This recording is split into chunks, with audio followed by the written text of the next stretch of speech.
عمومی طور پہ ہمارے ہاں جو محبت کی شادیاں کہی جاتی ہیں وہ زیادہ تر ناکام ہوتی ہیں اور طلاق تک نوبت پہنچتی ہے۔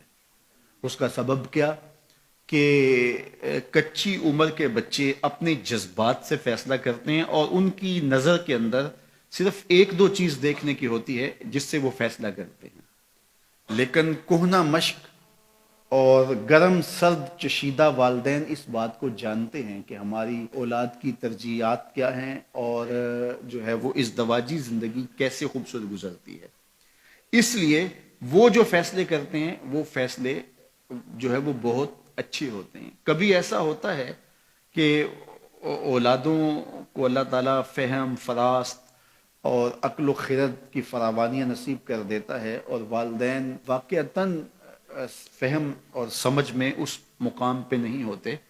تو سعادت مند اولادیں اس وقت بھی اپنے والدین کو شامل کرتی ہیں اور ان کے فیصلے اچھے بھی ہوتے ہیں۔ لیکن عمومی طور پہ ہوتا ہے کہ چاہے وہ اسکول، کالج اور یونیورسٹی میں نہ بھی گئے ہوں والدین، لیکن ان کے تجربات عملاً جو ہیں وہ زیادہ ہوتے ہیں۔ اسی لیے فرمایا گیا سید عائشہ رضی اللہ تعالیٰ عنہ سے مروی روایت ہے، ایما امرأۃ نکحت بغیر اذن ولیہا فنکاحها باطل فنکاحها باطل فنکاحها باطل، 3 مرتبہ فرمایا جو خاتون اپنے ولی کی اجازت کے بغیر نکاح کرتی ہے اس کا نکاح باطل ہے، اس کا نکاح باطل ہے، اس کا نکاح باطل ہے۔ تو عمومی طور پہ وہ نکاح جو ہیں وہ ناکام ہو جاتے ہیں، اس لیے کہ وقتی جذبات سے وہ رشتے جڑتے ہیں اور وہ ایک خاص عمر تک وہ جذبات ہوتے ہیں، لیکن اس کے بعد وہ رشتے ٹوٹ جاتے ہیں۔ ماں باپ کو پوری ترجیحات اور پوری زندگی کے سارے نشیب و فراز کا علم ہوتا ہے اور وہ ساری چیزیں سوچ سمجھ کے کوئی چیز جو ہے وہ طے کرتے ہیں۔ اس میں بعض کا ایسا بھی ہوتا ہے کہ والدین بچوں کی ترجیحات دیکھے بغیر اپنی خواہش کو مقدم کر لیتے ہیں، تو یہ چیز بھی تناؤ کا سبب اور طلاق کی نوبت تک پہنچا دیتی ہے۔ یعنی بعض کا ماں باپ کو ضد ہوتی ہے کہ میں اپنے رشتہ داروں میں ہی اپنے بچے کا نکاح کرنا ہے اور وہ بیٹی جو ہے اس کا مزاج نہیں جڑ رہا ہوتا، تو یہ خواہش اچھی ہے، لیکن اگر ان کی زندگی تلخ ہوگی تو اپنی خواہش کو اولاد کے لیے قربان کرنا ہوگا۔ بہرحال جو بھی ذرائع ہیں طلاق کے، جو بھی اسباب ہیں، محرکات ہیں، نتیجہ اگر طلاق تک پہنچ جائے، مرد کو پھر بھی اس کی مردانگی روک رہی ہوتی ہے اور عورت بلا جھجک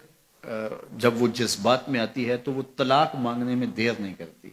اور بہت ساری طلاق جو جذباتی ماحول میں ہوتی ہیں اس میں قصور خاتون کا ہوتا ہے کہ وہ طلاق مانگتی ہے۔ تو عورت کو کبھی بھی طلاق نہیں مانگنی چاہیے، ہاں اگر واقعتاً اس کا استحقاق بنتا ہے، وہاں زندگی گزارنا مشکل ہو گیا ہے، تو وہ عدالت میں رجوع کر کے خلا لے سکتی ہے۔ لیکن یہ عورتیں جو ڈٹ جاتی ہیں کہ ٹھیک ہے مجھے بھی فارغ کرو، میں ایک لمحہ اس گھر نہیں رہنا چاہتی، یہ گھر میرے لیے جہنم ہے، اور یہ اس کی بہنوں کے سامنے، اس کے بھائیوں کے سامنے، اس کے خاندان والوں کے سامنے اس کو یوں للکار رہی ہوتی ہے، تو پھر وہ طلاق دے دیتا ہے۔ اور بعض کا وجہ نہیں ہوتی کہ وقتی تناؤ ہوتا ہے۔ تو حضرت امام ابو داود نے حضور کا یہ فرمان لکھا ہے کہ آقا کریم نے فرمایا کہ جو خاتون بغیر عذر کے اپنے شوہر سے طلاق مانگتی ہے وہ جنت کی خوشبو بھی نہیں پائے گی، اور جنت کی خوشبو 500 سال کی مسافت سے آنا شروع ہو جائے گی۔ تو جو بغیر عذر کے اپنے شوہر سے طلاق مانگتی ہے، تو یہ بات ذہن میں رکھیے گا کہ عورت نہیں چاہتی کہ یہ اس کے وقتی جذبات ہوتے ہیں، وہ یہی چاہتی ہے کہ میں سرخ جوڑے میں اس گھر میں آئی ہوں تو سفید کفن میں واپس لوٹوں اس گھر میں۔ اور عورت کی آرزو ہوتی ہے کہ میرا شوہر جو ہے وہ مجھ کو جو ہے وہ خود اپنے ہاتھوں سے جو ہے وہ لاحد میں اتارے۔ میرے حضور صلی اللہ علیہ وسلم نے عورت کے اس جذبات کا لحاظ کرتے ہوئے ایک دن سیدہ عائشہ سے کہا کہ عائشہ اگر تو انتقال کر جائے میں تجھے خود کفن دور، خود لاحد میں اتاروں۔ تو حضرت عائشہ رضی اللہ تعالیٰ عنہ کی چشمان اقدس سے آنسو آ گئے کہ یہ اگر ہو تو میرے لیے سے بڑا کیا احساس ہے کہ میرا شوہر میرا خود جنازہ پڑھے اور خود مجھے کفن دے اور خود مجھے لاحد میں اتارے۔ تو گھر ٹوٹنے سے بچیں، اور میاں بیوی کا جس طرح یہ دنیا میں رشتہ ہے تو یہ رشتہ آخرت میں بھی قائم رہے گا، اور جب خاتون جنت میں جائے گی تو یہ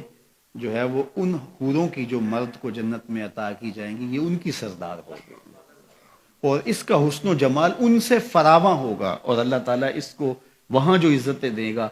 چونکہ وہ دار الجزا ہے، دار العمل تو ہے نہیں ہے، تو وہ دیدنی ہوں گی۔